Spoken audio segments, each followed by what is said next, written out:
Afternoon सबाइके आबारो the times of Lija चैनेले सबाइके स्वागत जानाई। आज आबारो नतून एकटी ब्लग निये चले एलाम तोमादेर साथे। आज शनिवार दुपुर एखन दुटोर मतो। आज सकाल थेकेई भेबेछिलाम ब्लगटाके शुरू करे देब, किन्तु 10टा साढ़े 10टार दिके घरेर काजकर्म किछुटा सेरेई मार्केटेर दिके गियेछिलाम, ताई देरी हये जाओयार कारणे ब्लगटाके आमि एखन थेकेई शुरू करे दिচ্ছি।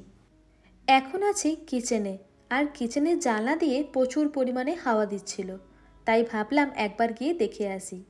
যেই না আমি এলাম ততক্ষণে হাওয়া দেওয়া বন্ধ করে দিল। এদিকে মেঘের অবস্থাও দেখি অনেকটাই খারাপ, তবে রোদটা কিন্তু ভালোভাবেই দিয়েছিল।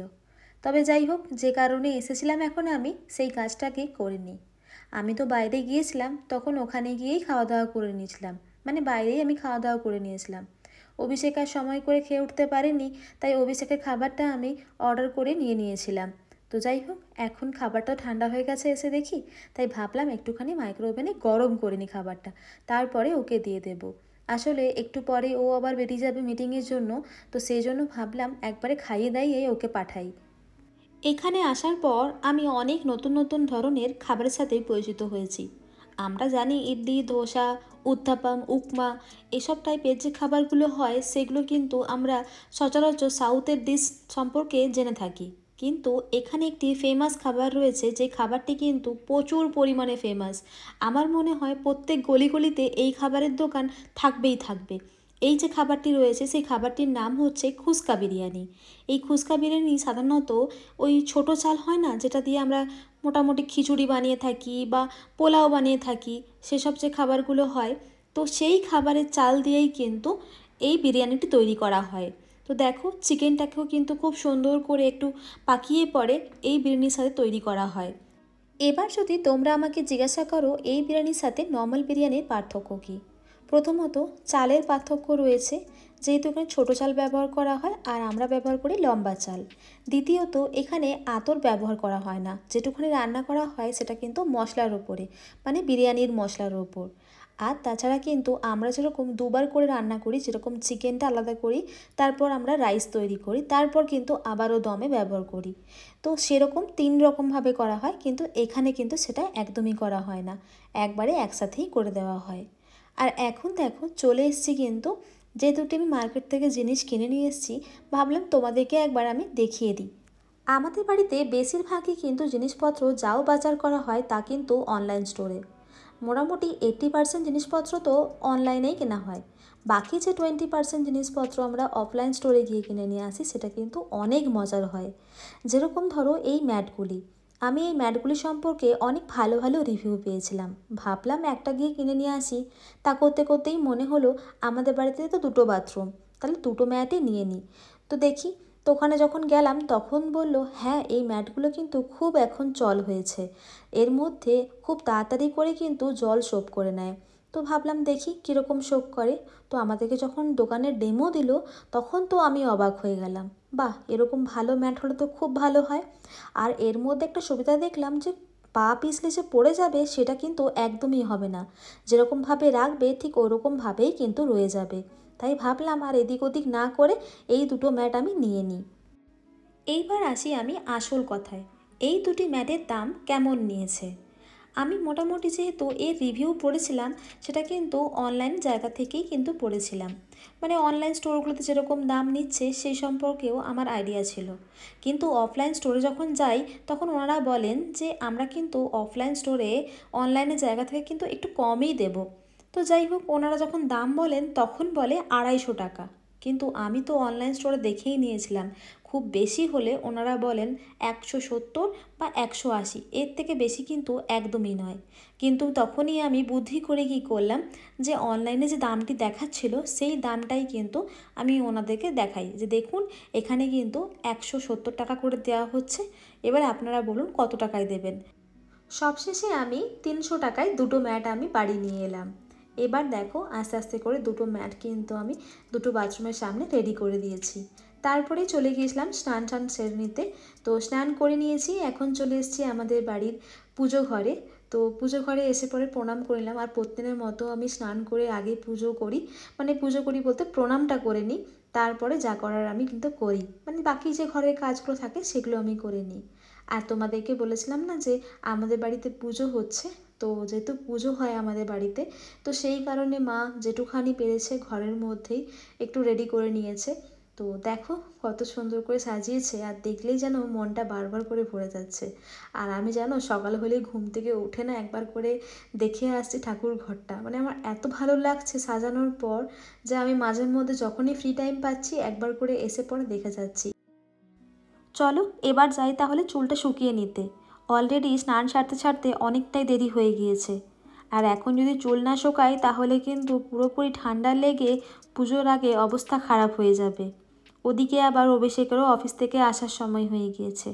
তো চলো কিছু চটজলদি একটা খাবার বানিয়ে নিই, না হলে বাড়ি এসেই দেখে কিছু সেরকম খাবার বানায়নি, তাহলে আবার ওই খালি পেটে বেরোবে টিফিন করার জন্য। তাই এখনই যাই, এখনই কিছু খাবারটাকে বানিয়ে রাখি। চলে এসেছি এখন আমি কিচেনে, আর মাকে আমি বলেই রেখেছিলাম মা কিছু জিনিসপত্র আগের থেকে রেডি করে রাখবো, সেগুলো তুমি একটু করে দিও। তো মা অলরেডি করে দিয়েছে, তোমাদেরকে একটু মুখে মুখে এখন আমি বলে দিচ্ছি কি কি এখানে আমি জিনিসপত্র নিয়েছি। আজ সকাল থেকেই মোটামুটি যেসব কাজগুলো ছিল সেই সব কাজগুলো করতে করতে বলতে পারো অনেকটাই কিন্তু আমি হাঁপিয়ে উঠেছি। তারপর এখন যাও কাজ করছি সব কিন্তু অনেকটাই আস্তে আস্তে, কোনো রকম করে যেন এই টিফিনটুকু বানিয়ে নিই, তারপর যেন আর কোনো কিছু করতেই ইচ্ছে করছে না। এইবার আমি যে চটজলদি রান্নার কথা বলছিলাম সেটা তোমাদের সাথে শেয়ার করে দিই।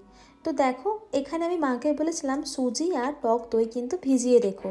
মোটামুটি আমি এখানে 20 থেকে 25 মিনিটের মতো ভিজিয়ে রেখেছিলাম। তো সেটা যখন দেখবে একটু নরম হয়ে গিয়েছে তখন কিন্তু এরকম অল্প অল্প জল দিয়ে কিন্তু তোমাদেরকে একটা মসৃণ ব্যাটার তৈরি করে নিতে হবে। ওই অনেকটা বলতে পারো সেই যেরকম ডোসার ব্যাটার বানায় ঠিক ওরকমই, কিন্তু এটা কিন্তু পুরোটাই সম্পূর্ণ সুজির তৈরি হবে আর টক দইয়ের। তো আমাদের কীরকম হয়, যেরকম আমরা ডোসা বানাই তখন কিন্তু আগে থেকে চাল বাটো, ডাল বাটো, তারপর অনেকক্ষণ রাখো, এরকমটা কিন্তু একদমই না। তো দেখো আমি এখানে তোমাদের দেখিয়ে দিচ্ছি কতটা পরিমাণ পাতলা আমি এখানে করেছি, তোমরা দেখলেই বুঝতে পারবে। তো এর সাথে কিন্তু আমি একটা ইনো মিশিয়ে দিলাম। তোমাদের যদি খাবার সোডা থাকে সেটাও কিন্তু ব্যবহার করতে পারো। দেখবে কেকে ইউজ করা হয়, যেটা সফট করার জন্য ব্যবহার হয় সেটাই কিন্তু ইউজ করতে পারো। আর এখানে দেখো কয়েকটা সবজি কেটে রেখেছি, পেঁয়াজ, ধনেপাতা, গাজর কুচি, টমেটো কুচি এবং লঙ্কা কুচি। পুরোটাকে কিন্তু আমি একবারে মেখে নেব, রেডি করে নেব। তো এবার দেখো আমি কিন্তু রেডি করে নিচ্ছি যে এবার আমি কিন্তু প্যানের মধ্যে দেব। তার আগে কিন্তু লবণ দিয়ে দিও, আমি লবণ দিতে ভুলে গিয়েছিলাম, পরে মনে পড়লো যে লবণটাও দিতে হবে। আর যে ইনোটা ব্যবহার করবে সেই ইনোটা কিন্তু যখন মানে তোমরা রান্নাটা করবে তখনই কিন্তু তোমরা ইনোটা দেবে, তার আগে কিন্তু একদমই দেবে না। এইবার দেখো আমি একটা ফ্রাই প্যান নিয়ে নিয়েছি, যার মধ্যে অয়েল ব্রাশ করে নিলাম। এবার গ্যাসের ফ্লেমটাকে একদম লো রেখে দিতে হবে। এবার আমাদেরকে যে ব্যাটারটা রয়েছে সেটাকে না একটু হাত দিয়ে নাড়াচাড়া করে নেওয়ার পর তারপর কিন্তু আমাদেরকে দিতে হবে ফ্রাই প্যানের মধ্যে। তো দেখো মিডিলের যে জায়গাটা রয়েছে সেটাকে কিন্তু আমি মোটা রাখছি, বাকি চারপাশ যেটা রয়েছে সেটাকে একটু পাতলা করলেও চলবে। কিন্তু এই যে ব্যাপারটা জিনিসটা হবে এটা কিন্তু একটু মোটা হবে, ডোসার মতো কিন্তু কোনোরকমভাবে ক্রিস্পি বা পাতলা এরকম কিন্তু কোনোটাই হবে না। একটা মোটা টাইপের ব্যাটার তৈরি হবে এবং একটা জায়গার মধ্যেই হবে। আর ছোট্ট ছোট্ট এরকম উত্তাপামের মতো কিন্তু বানাতে হবে, বলতে পারো এটা এক টাইপের সুজির উত্তাপাম। তো দেখো সবজি যেটুখানি আমি নিয়েছিলাম সেটাকে কিন্তু মিক্স করে নিয়েছি, এবার মিক্স করে নেওয়ার পর কিন্তু দেখো মিডলের মধ্যে দিয়ে দিয়েছি। এবার এই উত্তাপামটাকে সামান্য কিছুক্ষণের জন্য আমরা ঢাকা দিয়ে রেখে দেব, যাতে ভাপে ওপরটা পুরোপুরিভাবে শুকিয়ে যায়। তারপর যখন দেখবে শুকিয়ে গেছে তখন একটুখানি আমাদেরকে আস্তে আস্তে করে এপাশ ওপাশ করে নাড়াচাড়া করে আমাদের কি করতে হবে, উল্টে দিতে হবে। সেটা কিন্তু অনেকটা সাবধানে করতে হবে। আর ওপরটা যখন আমরা ফ্রাই করব তখন চাইলে কিন্তু তেলও ব্যবহার করতে পারো অথবা বাটারও ব্যবহার করতে পারো। তো দেখো কিছুক্ষণের জন্য আবারও আমি ঢাকা দিয়ে দিলাম, তারপর যতক্ষণ না ক্রিস্পি হচ্ছে ততক্ষণ কিন্তু উল্টে পাল্টে আমরা সেঁকে নেব বা ফ্রাই করে নেব। তো দেখো এখানে কিন্তু হয়ে গেছে, এবার আমি অন্যটা শুরু করে দেব। আর এখানে আমি দুটো অলরেডি বানিয়ে নিয়েছি, এবার আমি অভিষেককে দেওয়ার জন্য রেডি। ওদিকে অভিষেকও অফিস থেকে চলে এসছে, যতক্ষণে ও হাত মুখ ধুচ্ছে ততক্ষণ আমি ওর প্লেটটাকে রেডি করে নিই। আর এখানে আরও একটা উত্তাপাম বানানোর জন্য ফ্রাই প্যানে দিয়ে দিই। আর আমাদের না এই রান্না বেশ ভালোই লাগে, মানে ডোসা, ইডলি, উত্তাপাম, উপমা বেশ ভালো লাগে। অনেক দিনই তো হলো এখানে রয়েছি, আর এখানকার খাবারের সাথে আমরা কিন্তু অনেকটাই মানে পুরো মিলে গেছি, সত্যি বলতে বেশ ভালো লাগে। আসলে কারণটা হচ্ছে খাবারগুলো এতটাই হেলদি হয় যে না করে আর থাকা যায় না, তো সেই জন্য বেশ মজা করেই কিন্তু আমরা খেতে থাকি। আশা করি এই চটজলদি রেসিপিটি তোমাদের ভালো লেগেছে। আর একটা কথা তো বলতে ভুলেই গিয়েছিলাম, এই যে খাবারটি, এই খাবারটি কিন্তু গরম গরম অবস্থাতেই খেয়ে নিলেই ভালো।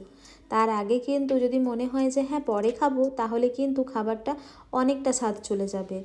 তো এটাই বলার ছিল। আর আজকের এই ব্লগটি তাহলে এখানেই শেষ করছি। দেখা হবে নেক্সট ব্লগে।